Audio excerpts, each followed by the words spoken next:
Late with Alan Mosley. Guys, welcome back for another episode of It's Too Late. I am your host, Alan Mosley, joined as always by my co-host and the number one producer in late night is Blake Osborne. Hey, how's it going, Alan? Doing good today? Did you have a good Thanksgiving, buddy? I did. I've actually made it out of there without gaining too many pounds. I'm kind of proud of myself. Well, define too many. What's too many? 2 is enough. I will allow myself a good 2-pound gain on the holidays, and that's about it. And that's generous. Yeah. Yeah, 2 pounds. We didn't really do much for things. I actually was just packing to get ready to travel because I went to the Knoxville area and we were working on the documentary and stuff. So that was my Thanksgiving. That was my Thanksgiving was just pencil pushing, and travel. Man, speaking of that, I hate traveling so much. I'm so tired. I just I can't go on. What's your preferred method of travel? I don't know, man. And you know what too is that so I was coming down here today and I was remembering that we recorded 2 shows in one. Yeah. And that was like a couple weeks ago. Yeah. So we haven't hung out in a while actually, man. You and I. I know. And then coming down here today, I was like, man, I don't even remember how to do this. What's the thing that I say at the beginning of the show, and what's the thing? And we just kind of wing it, man. That's all we do. We're just kind of winging it. Yeah, winging it. So speaking of just winging it, that's I mean, we just don't kid yourself. Just winging it is basically what we do on this program every week. Yeah, we're professional wingers. Don't try this at home. Yeah. So speaking of that, do you ever do like I do sometimes, where you're sitting at the computer or you're killing time or whatever, and you go down a rabbit hole where you see something, and you click on it, and then it kind of it brings to mind another question, and then you click on that, and all of a sudden you've been sitting there for 4 hours reading. Oh yeah. And sometimes it's something interesting. Like I click on something about John Wick, and now all of a sudden I'm reading about Keanu Reeves's, biography. But other times it's things that you're clicked on it because you hate it. Like you see a thing and you're like, well, that doesn't make any sense. Let me see why it is people are saying that. Right. And all of a sudden you're just in a whole world of people and things that you're like, how did I get here? Yeah. Totally. So I did that recently. Okay. I saw on Twitter that hashtag like cash relief now and all that stuff was trending on Twitter. And of course, they passed the big stimulus bill earlier in the year, and we covered that on the show, and they haven't really passed one like that. And so a lot of people basically are doing like the meme, like they're doing this and they want their stimulus check. But specifically what was trending was talking about stimulus checks going to the wrong places, going to people in other countries and so I saw that trending on Twitter, and it was because there was an NPR article, and it was IRS says its own error sent $1,200 stimulus checks to non-Americans overseas. Brilliant. And I saw that, and I remember thinking, but I already knew that though. Yeah. Like I had seen that before. Right.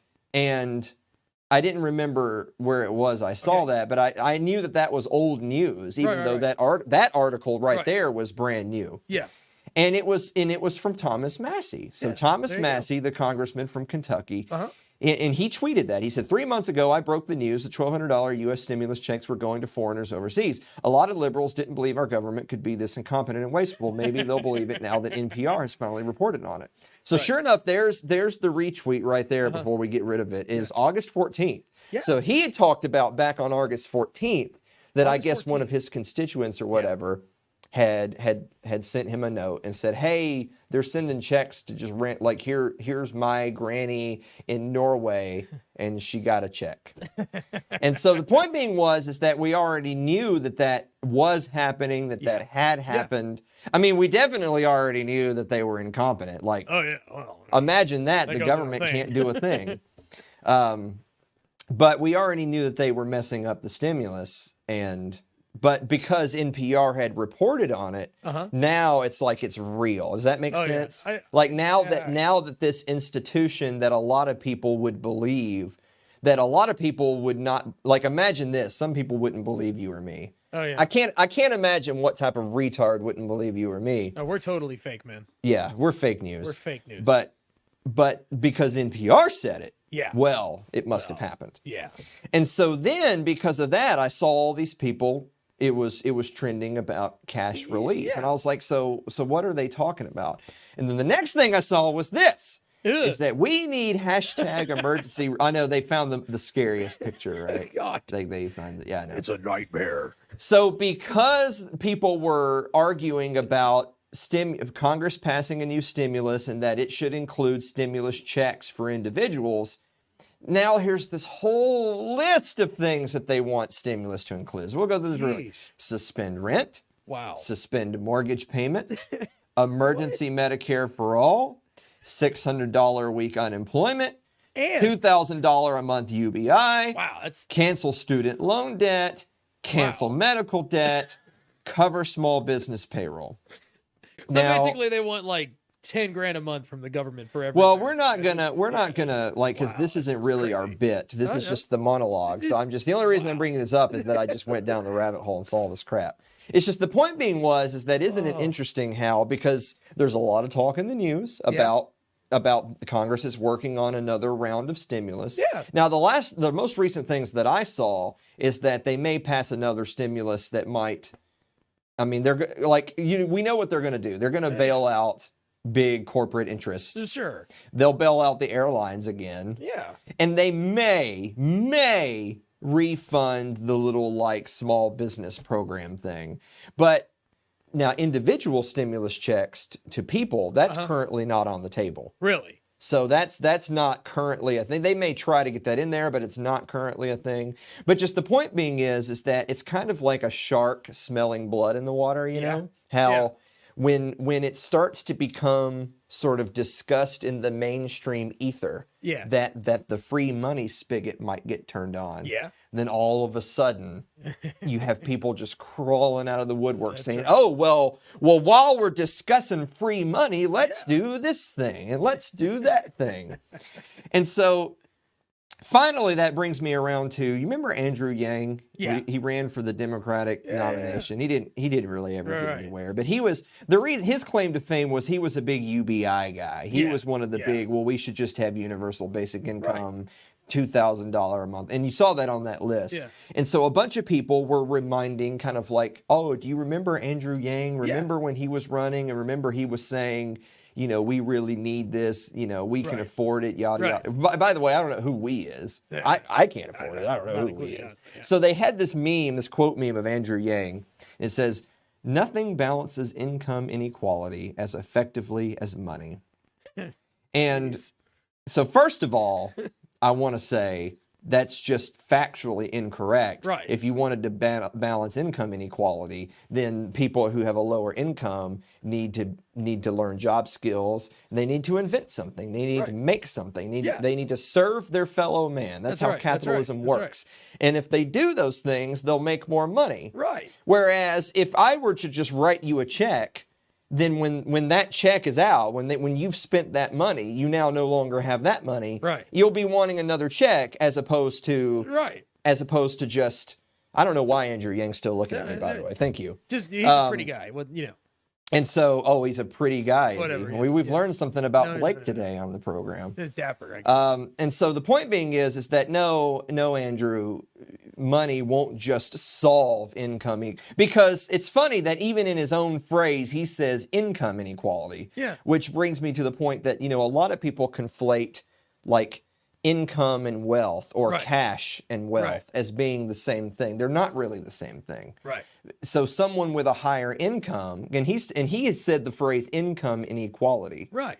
But he says the way to solve that is money. Well, I can give you money, but if you don't produce as much and therefore don't have as high of an income, eventually the tables balance back out. Right. Like no matter how much money you give a poor person today, there's the old phrase that people have said before that if you could magically push a button and everyone on earth had exactly the same amount of money, it wouldn't take long before the people who were rich get back to being rich. Right. And the people who were poor get back to being poor. That's right.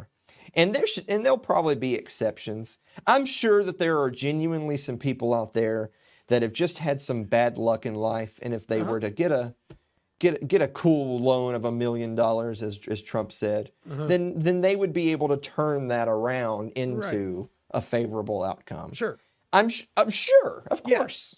of course.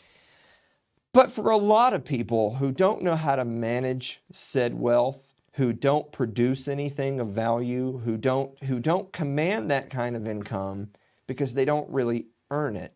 And I know that that's even a controversial thing to say nowadays.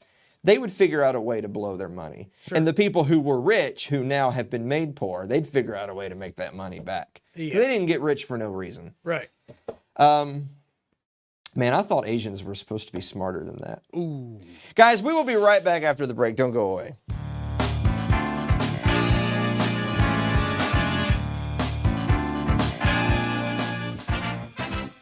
If you're enjoying tonight's show, consider supporting the program by becoming a member of our Patreon.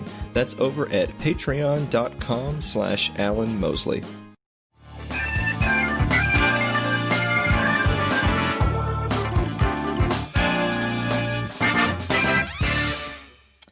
So I was talking to our friend Suzanne recently, and I had said to Suzanne that, you know, she's always doing cool stuff up there in the mountains. Like she's always, cause she's really in, she's a prepper. She's really into survival skills and preparedness. And she has her garden, you know, she has her ranch out there in Utah, and she's growing things and making things. And I'm always just in awe. Yeah. Of like she has her pictures of her. There's the mountains in the background, and there she is, you know, like building an iPhone. Yep. And so I'm always like, wow, we gotta, you know what we need to do is we need to have like a weekly or monthly segment from Suzanne where we have her do a thing. And she thought actually that was a good idea. Yeah. So I don't think we've even decided yet what the name of this is, but we decided when Suzanne does something, we're going to have her make a video of it. Okay. And we'll play it. It'll be like our little Jack Handy here at the show. So Suzanne sent us something that was Thanksgiving related. Okay. So pull that up. Hey everybody, Suzanne here. I hope you all had an amazing Thanksgiving. Thanksgiving provides us with a unique opportunity to practice some really great preparedness skills, my favorite of which is making turkey stock. Turkey stock can be used throughout the year for soups, stews. Particularly, I love to use it for making my turkey gravy for the next Thanksgiving year. So 2021, this is going on my bird.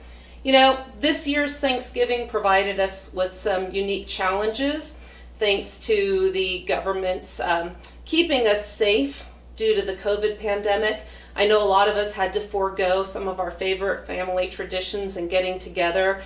You know, maybe we had to meet with our families via video chat. But next year, once we all have our vaccinations, it will be safe to once again resume our favorite family traditions such as sibling rivalry, in-laws, tribal warfare around the table. With this added to your preps, you will be ready for Thanksgiving 2021.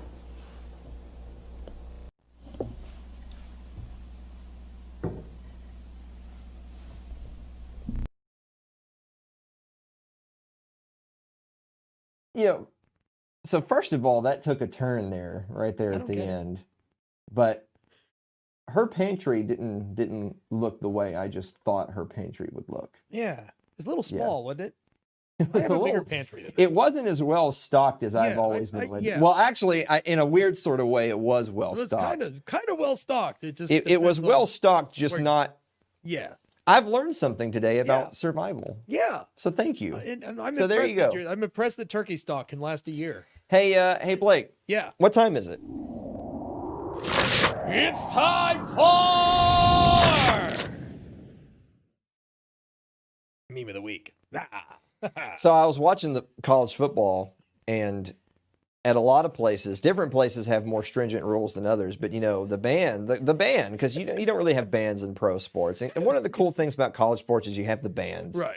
And the band has to wear masks because everyone on the sidelines, everyone in the stands, if you're not on the field playing, you have to wear a mask. But they have to also play the horns. So they have mouth holes in the masks to play the instruments. I can't hold it, man.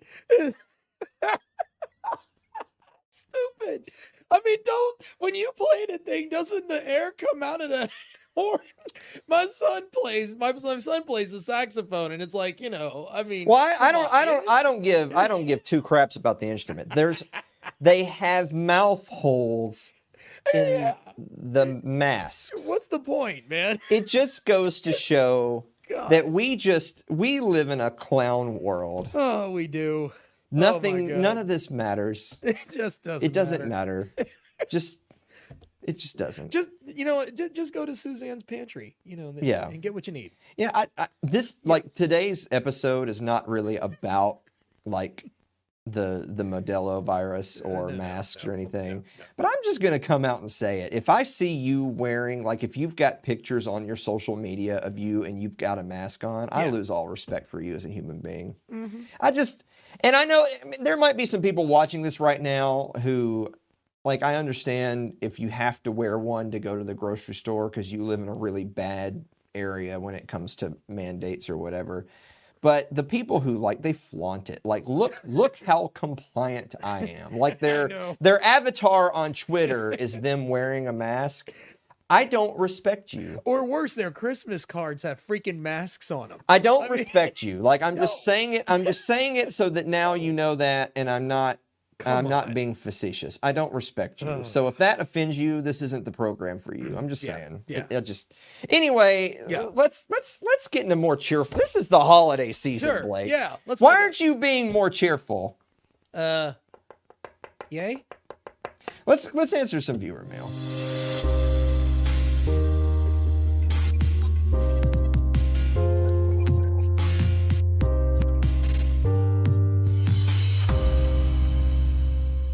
So serious. By the way, this was not in this week's viewer mail. It was actually in a it was from a few weeks ago now, actually, and I forgot to answer it. Our friend Ryan Seifert, who sometimes sends us viewer mail, had said just kind of off the cuff, he's got that microphone on his desk. I bet it's not even on. Oh yeah. It's on, baby. It's on right there. So there you go. So I'm gonna. Ryan! It worked. Ryan! So it's on. Yes. So there you go. There you go. Anyway, Bob Smiley writes, Dear Alan and Blake, how do you like your steak cooked? Or I think actually he said meat. I changed that to steak because I think most people, when they think of how they cook their meat, it's really like a steak argument. Okay. So Bob, there's two kinds of people. There's people who like their meat cooked like medium rare or less. Mm-hmm. Yeah. And there's communists. Okay. There's your answer. Yeah. Yeah. Well, there was an old clip on King of the Hill where Hank Hill was sent with they're cooking burgers, and he says something about like you can tell the burger is a perfect medium rare because of the pink or the red or whatever. Right. And Bobby says to his dad, well, what if they want theirs well done? And Hank says, then we ask them politely yet firmly to leave. So there you go, Bob. There's your answer to that. Well, I guess in all fairness, well, Blake, do you agree or are you a communist? I absolutely agree. Okay. It's got to have a little bit of red juice coming out of it or you're just wasting your time. There you go. Yeah. I want my meat to still feel pain when I bite it. Lord. There you go. Andrew Avery writes, Dear Alan and Blake, if a dentist gets an award revoked, do they remove his plaque? Wah, wah, wah. We got to get one of those horn, Yeah.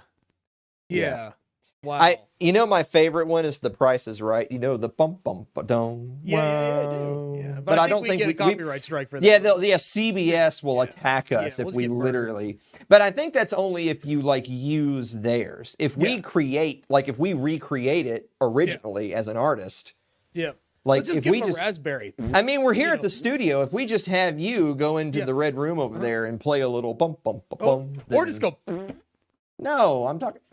You ruin everything. Just cut your mic for the rest of the show. That's a raspberry. Come on. Clay Davis writes, Dear Alan and Blake. Yay. When selecting a Christmas tree, do you prefer a Scotch pine, a white pine, a Fraser fir, a Douglas fir, or a Colorado blue spruce? And he adds, and yes, these are legit types of Christmas trees, not names of designer weed. So this is not a good question for me. Yeah. Because I don't have a Christmas tree. Because I'm actually just a giant Grinch. And I don't really love Christmas. I just thought you was broke. I don't know. Well, Anna Kay. Now I gotta go get. Anna Kay's got one of those little trees, you know, like a tree that can sit on a table. Yeah. And it's like, it's like yay tall, and it's got like ornaments and stuff. There you And go. it's like right in the window, you know. Yeah. So she does. I think she mostly just does that to like as an affront to me personally. Oh, okay. I think she has that tree because she's like, well, I'm gonna have a tree. It's not that I'm saying I'm not one of those people that's like, hey, you can't have a tree. I'm just saying that if Anna Kay's tree weren't there, then we wouldn't have one. Yeah. I don't go out of my way. Yeah, you just need a Festivus pole, So to answer your question, Clay, why does it got to be a white pine? Clay's a racist. Racist. Jonathan Carranza writes, viewer mail. Yay. That's not a question. He messed up. Well, he added a question later. What is there your you go. favorite Star Wars series? Oh. Well, you sounded like you had an opinion. Well, I want to hear yours first.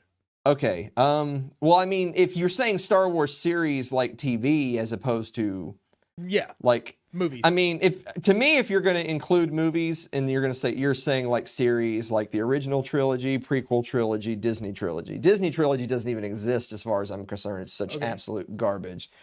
So I mean, I'm going to say original trilogy obviously because I'm an intellectual. You must be a communist if you like any other series. And as far as the ones that are on TV like Clone Wars and Rebels, I've actually never watched them. I mean, dude. I've heard that they're good.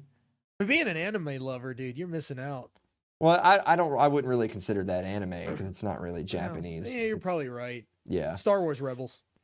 So Rebels, you like Rebels. I like Rebels. I've heard Rebels is like that's for kids and Clone Wars is more adult. Dude. Imagine that. Blake likes the kiddie one. Come on. Blake likes the kiddie one. Yeah, I'm being a jerk. I've heard they're good. Yeah, it's very good. There's like several seasons. Yeah. I haven't dedicated the time to watch that crap. Oh man. Well, okay, so the problem is now though is that Disney made a terrible trilogy that totally ruins the entire Star Wars universe. Yeah. So unless they're gonna retcon that, it ruins me from wanting to watch anything because I know where it ends up. Does that make sense? Yeah, sure. So it's like, okay, see, like you're giving me like Vietnam flashbacks to Game of Thrones. Like the ending of Game of Thrones was so bad that I won't go back and watch the early seasons. Right, because even though the early seasons were really good, it's just so irrevocably ruined for me that I won't go back and watch it. I still haven't watched The Last Jedi. I'm terrified to watch it.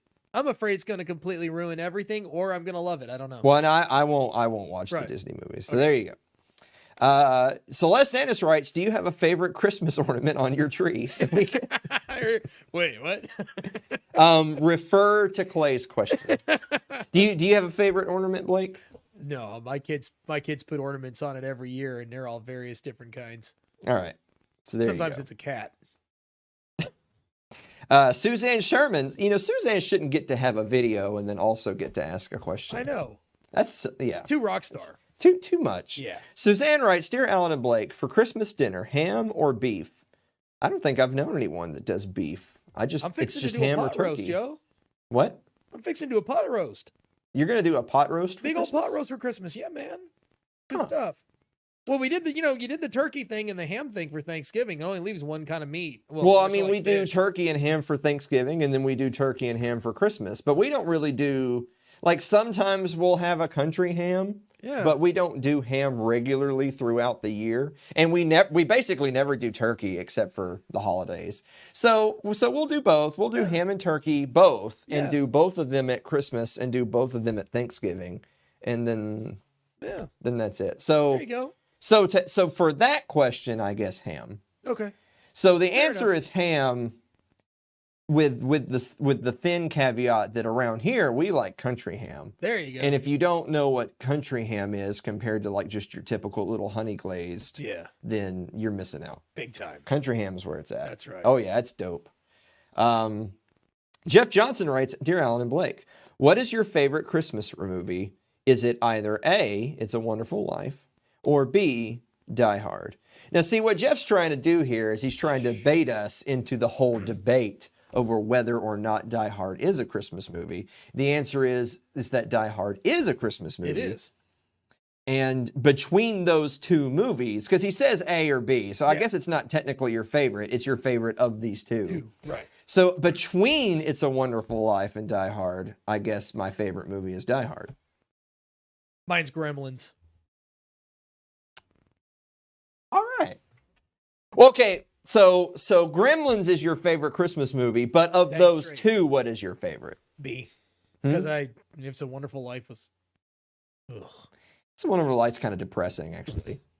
And it's got, what's his name? What's that actor's name? I don't know. Was it Gregory Peck or something like that? No, it's Stewart. An old guy. James Stewart or Jim Stewart. What? Jimmy Stewart? Jimmy Stewart or whatever. Who knows? You know, it Black looks and like white, this. Oh, Merry Christmas. Whatever. Whatever. Wow. I know. I don't do impressions. Screw yourself. I don't do impressions. You did a very good job. The only impression I do actually is a person from like Bangladesh calling you about your long distance service. You know, we need to do that to some people. So that's the only impression I do well. And I don't, but if you do that too much, people think you're a racist. So I don't do it too much. Okay. We're going to save that for episode 150. So next year's live show here at the studio, everyone's invited. You can go get your tickets from our Facebook page and the Eventbrite page. It's March 20th. I've been forgetting to advertise. I got to start remembering to advertise this. March 20th next year. We had one this year, and everyone loved it. It was a huge success. So we're going to do it next year. It's March 20th. Yep. Remind me at the show next year for the people in attendance. I will do that impression. The long distance service guy. It'll be done. Because we keep our racism internal. That's why we do it. And then Sherry Voluntary writes, how many things was Sarah Fuller not given? Can I get a raise in my salary from postcards from Somalia now? So first of all, Sherry, no, you cannot get a raise because we don't have a minimum wage here in Somalia. So no. And second of all, we're actually going to talk about Sarah Fuller later in the show. So for people who don't know, she was the girl who's the goalkeeper for the women's team at Vanderbilt University. Yep. And the football team didn't have a kicker because everyone got the Modelo virus. And so they needed a kicker. So they let her try out, and they decided to suit her up and have her kick. We're actually going to talk about that later in the show. Yeah. So we're going to save that for right now. Yes. In the meantime, we'll be right back. Don't go away.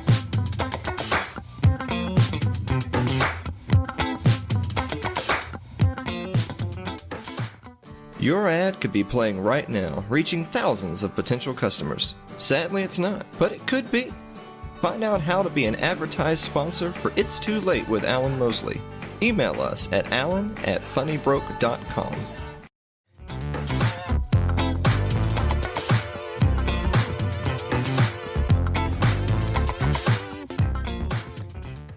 You know, we really need to update our commercials to not have email addresses that we don't use anymore. Yeah, that's something that I kind of caught there for a second.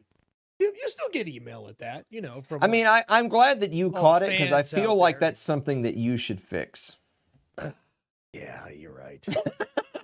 That is something I should try to get on. That sounds as I've one of come those to producer type things. As I've come to say lately, that sounds like a you problem, not a me problem. Yeah.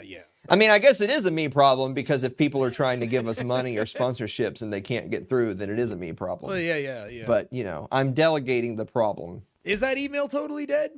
No. I'm pretty sure it is. You shouldn't kill your old email addresses. I mean, but it's Don't not ever burn right. those bridges. You know, you never know what. No, but it's incorrect. Okay, well, it's incorrect, but they still work.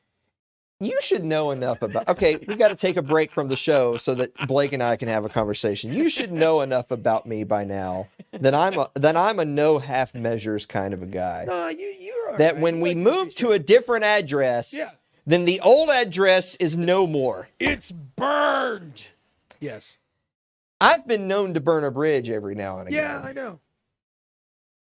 Now you know that about Yeah. me. So anyway, actually got some sad news. So we were actually, originally, I had planned to talk about the Thomas Massey and NPR and stimulus check thing as a segment on the show. And I decided to kind of just sort of just shove that into the monologue and not make it into a segment. I like how you did that. You just slipped it right in there. Because literally this morning, when I was coming down to the studio, I mean, this is live, so we're actually on your TV right now at 9 Eastern time, whatever. Something like that. So when I was coming down to do the show, I had seen the news that Dr. Walter E. Williams, there's Walter right there, apparently he had passed away last night or this morning. He was 84 years old. And I mean, God, what a juggernaut. Just what an absolute, just a beast. Hard in the paint, as they say, which is funny for him because I think he played basketball when he was a younger man. Amazing economist, amazing free market guy, amazing capitalist guy, a libertarian. I don't think he was an anarchist. He definitely was the kind of guy that would tell you taxation is theft, and he would say it unapologetically.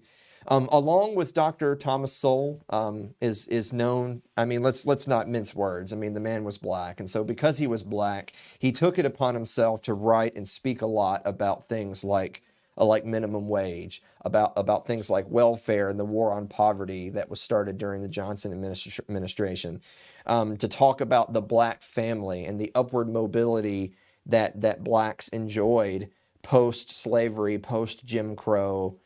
And then how that was in a lot of ways stunted because of the state, and how the state has created negative incentives and has affected the black community in bad ways under the guise of help.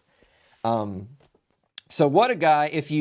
I don't want to sit here and just eulogize the man, because I sometimes I really think that's cringy how when a popular person passes away, everyone, like, they rush to do that, you know? Like, they rush to say, look, everyone, this is me talking about this important figure who passed away. Everyone rushes. Actually, I'll give you a perfect antidote. Thank God he's still with us. But when Ron Paul had his medical episode, I guess a couple of months back now, maybe, he had I guess he had a stroke. And he's fine, and I mean, he was like back to work the following Monday. What a just beast. But the point being is that when he had that episode, which was very public because he had this incident on air on his program, you just had everyone crawling out of the woodwork to post videos of it and say, oh no, not Dr. Paul. It's like the man wasn't even dead. Yeah. And everyone was just rushing to talk about it. And I was like, it's one thing to talk about him out of like respect and to talk about inspiration and that sort of thing. But you can very quickly cross that line into you're being a bit opportunistic, I guess, is what I'm saying. So I'm not going to sit here and eulogize the man. He was 84 years old. His wife Connie passed away, I believe, in 2007. So if you're the type of person who is spiritual in nature, then maybe you'll take comfort in knowing that he and Connie are reunited now.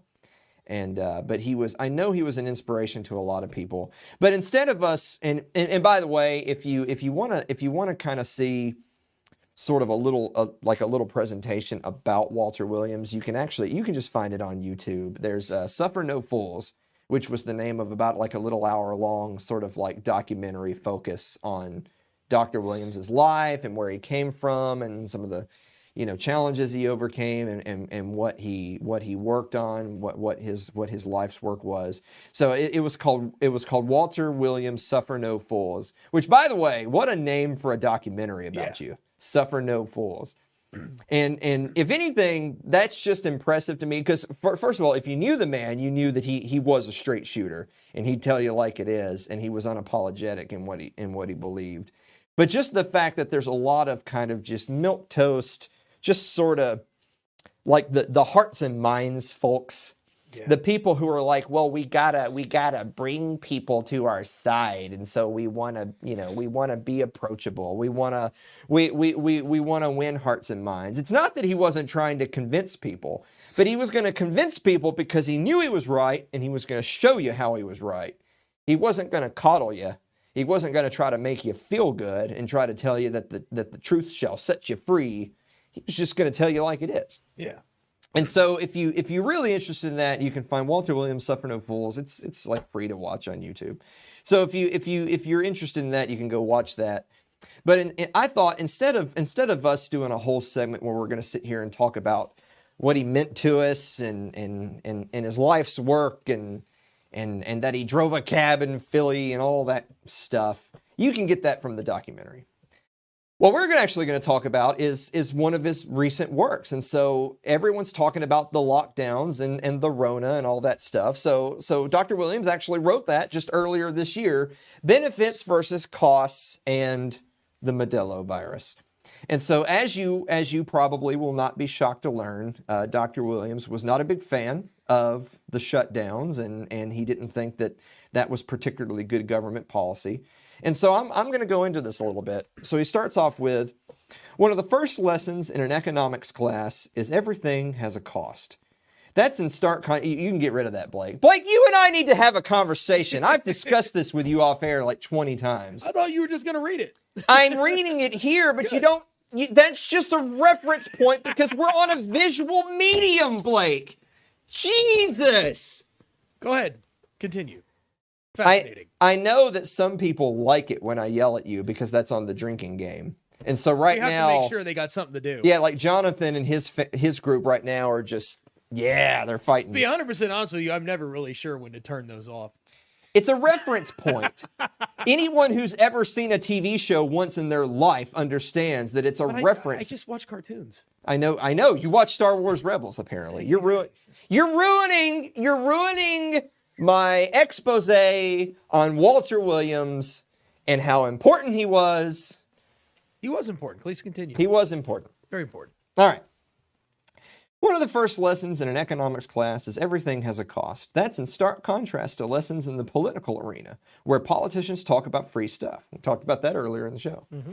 In our personal lives, decision-making involves weighing costs against benefits. Businessmen make the same calculation if they want to stay in business.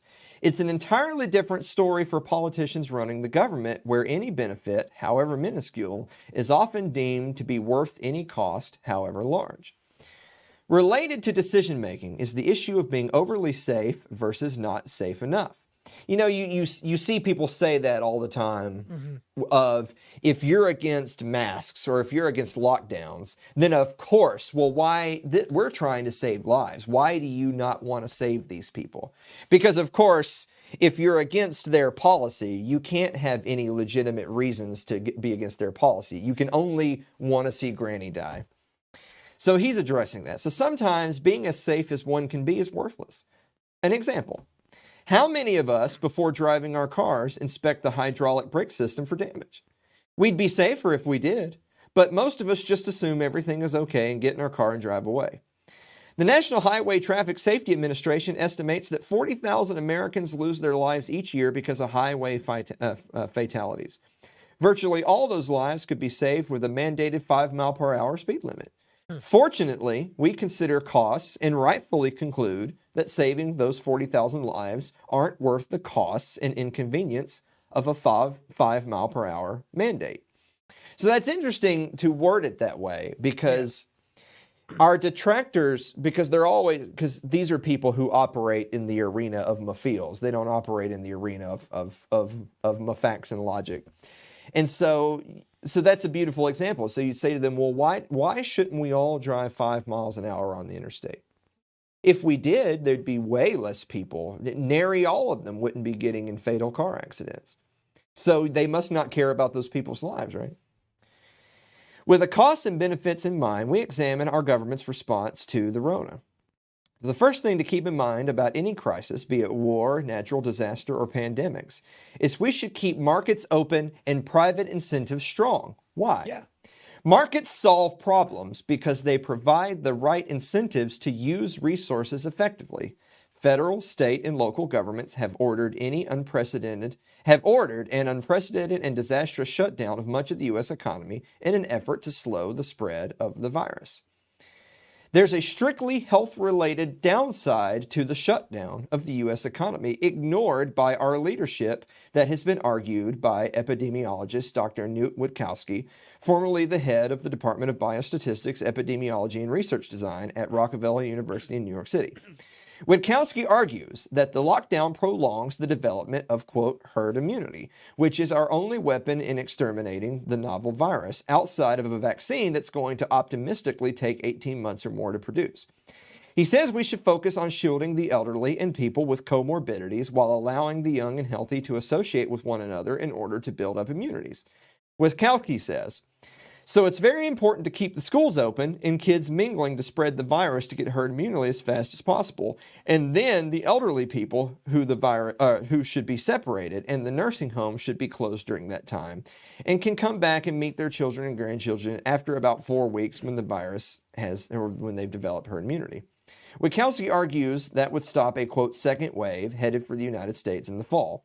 And what's interesting is that this article was written back in April. Yeah. And it's touching on so many huge topics that have been in the news very recently. Oh, yeah. And you think of things like the Great Barrington Declaration, where they're talking about a focused attempt to protect the elderly while keeping the rest of the world open, and particularly keeping schools open. Yeah. Which, by the way, even experts at the CDC and in tyranny-ridden places like New York State have said recently, well, we probably should keep schools open. Here they were saying those things back in April. Right. But, of course, you were just a kook if you were saying that back in April. So skipping down a little bit, the bottom line is that costs can be concealed, but not eliminated. Moreover, if people only look at the benefits from a particular course of action, they will do just about anything because everything has a benefit. Political hustlers and demagogues love promising benefits when the costs can easily be concealed. By the way, the best time to be wrong and persist in being wrong is when the costs of being wrong are borne by others. The absolute worst part of the pandemic, and possibly its most unrecoverable damage, is the massive power that Americans have given to their federal, state, and local governments to regulate their lives in the name of protecting health. Taking back that power should be the most urgent component of our recovery efforts. It's going to be challenging. Once a politician and his bureaucracy gains power, he will fight tooth and nail to keep it. Now, I really want to harp on that last line there from the last paragraph. The best time to be wrong and persist in being wrong is when the costs of being wrong are borne by others. Really? I would add to that, if I dare would add to anything Dr. Williams said, is that is especially so for people who ultimately won't bear any of the consequences for being wrong. Right. If you or I make a poor financial or business decision, we're going to bear the consequences of our actions. We're going to have to go without in some other way. We won't have that wealth back to use on something else. Or our businesses could close because we made poor decisions and now we're out of business. But probably one of the worst things, I've talked about this before, probably one of the worst things about just the Modelo virus era that we live in is the worst actors, the bad actors, the politicians, the Cuomos of the world shoving the COVID patients into the nursing homes, the lockdowners and the maskers. If once it is irrevocably proven that masks don't really work, which by the way, masks don't work. Masks don't work. The lockdowners, the people who, a lot of people nowadays are saying, boo-hoo, we have to support small businesses because they're hurting. Well, why are they hurting, jackass? It's because you guys were for the lockdowns that forced all these small the Amazons and the Costcos of the world were still making money. Oh, yeah. But the small businesses were the ones that had to close their doors. That's right. The small businesses were the ones that to this very day, if you're a small business owner in New York City and you ignore the mandates, they'll come carry you out of your own business in handcuffs. That's right. They'll shut you down. So you jack-offs were supporting that crap, and then you turn around and say, oh, small businesses are hurting, we got to support them. Of course, their idea of support is just give them money. Well, they would have earned money if they were allowed to stay open and not had a gun pointed to their heads and saying, you have to close. So the worst thing about it is the people that supported those lockdowns, particularly the politicians who signed them into law, who made these mandates official, the Cuomos of the world who put sick patients in nursing homes, thereby giving the genuinely most at-risk people exposed to the virus, they will never suffer any consequences for their actions. Right. You and I will be the ones who will have to bear the brunt of the social costs, the economic costs of the lockdowns, of not of the virus, of the response to the virus. But the people responsible for said response, by and large, never have to reckon with it. And that's really the biggest shame out of this whole thing. And the corporate press, the press who 6 months ago championed one line, who may meekly nowadays, and barely that, or may meekly a few months from now say, well, you know, turns out we should have kept the schools open. Turns out maybe the masks didn't really have much of an effect. But those same media giants who 6 months ago were saying, this is how it is, and if you disagree with that, you're fake news. The Facebooks and YouTubes of the world who were putting, their fact checkers were putting their little things on your videos. I know Tom Woods this happened to him recently about one of his COVID talks. And the Facebook fact checkers came for him. And YouTube took the video down, and Facebook added the little fact check of this is false. Health officials say this isn't right. When ultimately it is proven right. Uh-huh. And for those of them who do admit, okay, maybe we jumped the gun and maybe you were right, but they won't have to suffer any consequences, and they're not arguing in good faith. That's the last thing I'll say on this before we move on, is if it were a good faith debate where you have your position and I have mine and we can argue our positions with one another, then that's all well and good.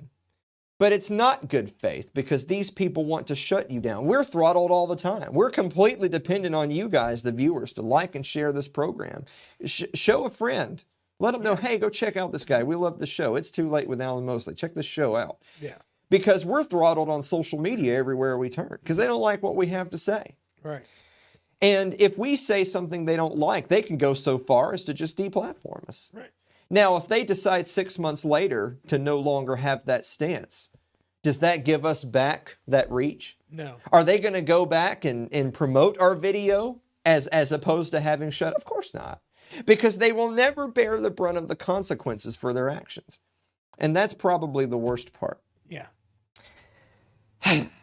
Well, I guess I'll just end with... because I want to turn back to Dr. Williams really quick before we go to the next commercial break, is that this article, just like with many things Walter Williams wrote about and talked about, is that he was courageous in talking about things that were not always very popular. There are things that you and I might agree with and people aren't, but even the mainstream today may not agree with. You know, he was very much against the minimum wage, against affirmative action. It carried weight for a black man to have come from a poor background in Philadelphia, to have earned his PhD in economics on the West Coast, to have gone on to had such a successful career, and to say those things. It's profound. And this article is just scratching the surface of all the things he was so right on. And he didn't care. He didn't care what platforms thought it was fashionable to have those opinions. It was just, here it is. Yeah. And so we'll miss him. And like I said, remember, it's Walter Williams, Suffer No Fools. If you're really interested in learning a little bit about his life, you can go watch that on YouTube. The last thing I'll say about him is one of his favorite quotes was, is, value is subjective, which is something we talk about and something you learn in economics. And he would say, of course, health is important. Of course, living a healthy life, you want to live a long time. He lived to be 84, certainly not a short life. But, you want to live to have a long, happy life, healthy life.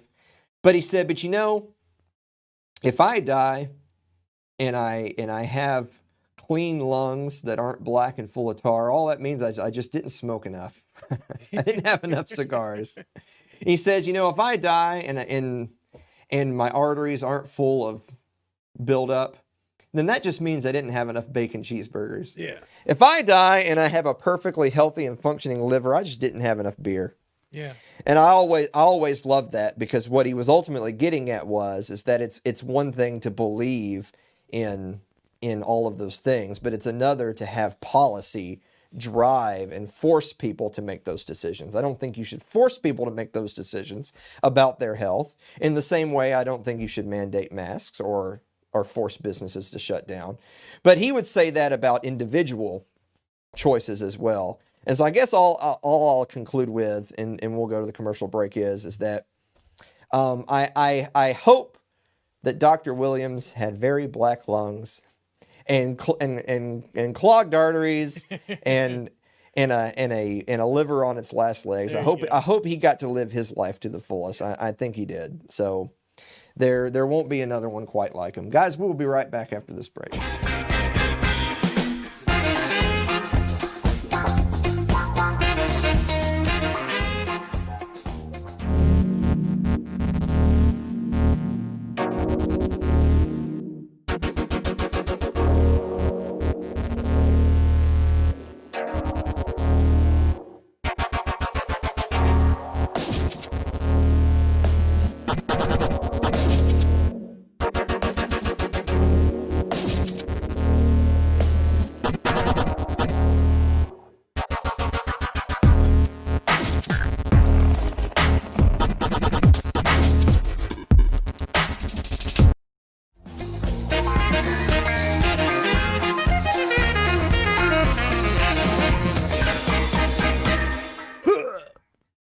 Better. Yeah. We're doing better. Yeah.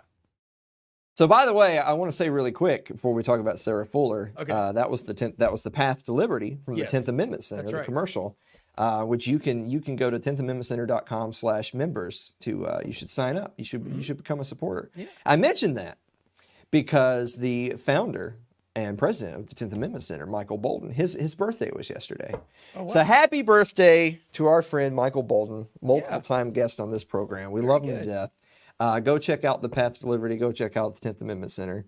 So that's my gift to him for his birthday is go do those things. So there you go. There you go. So anyway, did you hear about all the stuff about this Sarah Fuller? About her kicking for Vandy this past weekend. Yeah, I heard. Oh, okay. Yeah. So we're gonna, because you know me, I love to just piss off everybody. So we're gonna here we we go. are gonna talk about Sarah Fuller for a minute. I know, we're running out of time, by the way, so we got to make this quick. Make it So there's a picture, by the way, right there of Sarah Fuller. So Sarah Fuller, she's the goalkeeper for the Vandy women's soccer team, which they just won the SEC tournament, by the way. So they're a good team. Yeah. Sure. So good player. So congrats to them. So here's the story. Vanderbilt's got a game coming up. They just played Missouri, and because of the Modelo virus or injuries or whatever, they literally don't have a healthy kicker on the roster, or are down to emergency kicker. Right. And so they need to find someone else to kick. And so someone had the bright idea. Well, let's go to the soccer. But here, of course, they didn't get a guy from the men's soccer team. Right. Sarah Fuller, the keeper for the women's soccer team, was like, ooh, me, I'll do it. And they talked about it and decided, well, we'll try her out. And so they had a tryout, and they allegedly, of course, we didn't get to see the tryout. Right. But allegedly, hey, it's a good tryout. We'll suit her up. She'll play. Yeah. Now, if you know anything about Vanderbilt, got blown out. They lost 41-0 last weekend. They're 0-8 on the year, by the way. Vandy, they just fired their coach, Derek Mason. They just fired Derek Mason. Vandy's winless. Jeez. So in a lot of ways it was disappointing because she didn't get a chance to kick a field goal or an extra point because Vanderbilt never scored. But She did get to take the field because she got to do a kickoff. So I think like the kickoff, the opening kickoff maybe of the second half or something. Yeah. She got to kick the ball off. So she did actually get to go on the field once. Here's the thing. And, you know, far be it for me to just leave the story right there where it is, but they just can't help themselves. It's just nonstop, just gushing by the press. So Vanderbilt's 0-8, and they just fired their head coach, and they just got blown out. Yeah. And yet it's just front page news all over ESPN. Look at the talented and brave Sarah Fuller. This was the article. This was never an easy path. Sarah Fuller and the winding road to two-sport immortality. Oh, wow. You know what the worst thing about it was? What's that? The kick was awful. Yeah. So I actually had a clip of it, and we decided we wouldn't play the clip just because if we do, then like the video will get demonetized on YouTube and stuff because we don't own the rights to it. But if you're really hard up for it, just go to YouTube, type Sarah Fuller kick, and you can watch the video of her kicking off in last week's game. Yep. Man. It was a bad kick. So first of all, it was a bad kick. Yeah. Second of all, that was the only action she saw on the day. She just had the one kickoff, and it was god-awful. Yeah. She squibbed it, and it rolled to the 35. If you or I were the actual kicker, and our kickoff rolled to the 35, the next thing you would hear is your services are no longer required. You'd be fired. You wouldn't have a job as a kicker if that was your kickoff. So anyway, it actually gets worse than that. It gets worse that we all have to pat ourselves on the back and do all this crap about how historic and special. By the way, she's not the first female kicker in a football game. Right. She might be the first one like at an SEC school, but she's not even the first. Right. And there's actually been another girl, I think maybe in a Division II or AA game, that actually scored because she like hit a couple of extra points. Nice. So it's not even like she was the first. Right. She was just a recent, very high-profile example. Right. But if you really wanted, like this all of a sudden has become a grind my gears segment. And I know we got to go. We're running out of time. They named her the SEC Special Teams Player of the Week. Why? Because it's just so groundbreaking. Like, this is the thing. It'll actually make it harder for any other girl to legitimately try out, say, like, let's just call it what it is. No girl would play any position other than kicker, because kicker's the only position they could theoretically play. A linebacker. Like, there's no, like, in order to take strength and speed out of the equation, they pretty much would have to be a kicker and nothing else. Right. The only way, like, in the future, there'll be some girl wanting to be the kicker who actually is a good kicker, and she won't get an opportunity because they'll look at this girl having kicked and what a terrible job she did, and then they won't give that other girl. So it's really a bad story, not a good story. Yeah. But the fact that they gave her Special Teams Player of the Week, like, look, for you to be a special teams player and win the Special Teams Player of the Week, you have to have been like a return guy who like returned a kick for a touchdown, or if you're a kicker, like you kicked the game winner, like, you know, you kicked the game winner field goal from 50 yards out, and they carried you off the field, you know. Yeah. That gets you Special Teams Player of the Week. Yeah. So her winning it for not only not doing any of those things, but actually having performed poorly, that's not doing anyone any favors. That not only makes a mockery of the award itself, but it sends the message that good for you, young lady. You did a thing, and so you deserve an award. Like, it's patronizing. Yeah. It's patronizing. It is. And so I'm going to end this bit with this. You see the last picture? They actually had a sticker on her helmet. This was what was trending on Twitter, was play like a girl. Hashtag play like a girl. And all I can say to that is I don't think that means what you think it means. We'll take our last commercial break. Don't go away.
like our Facebook page. It's facebook.com/AlanMosleyTV.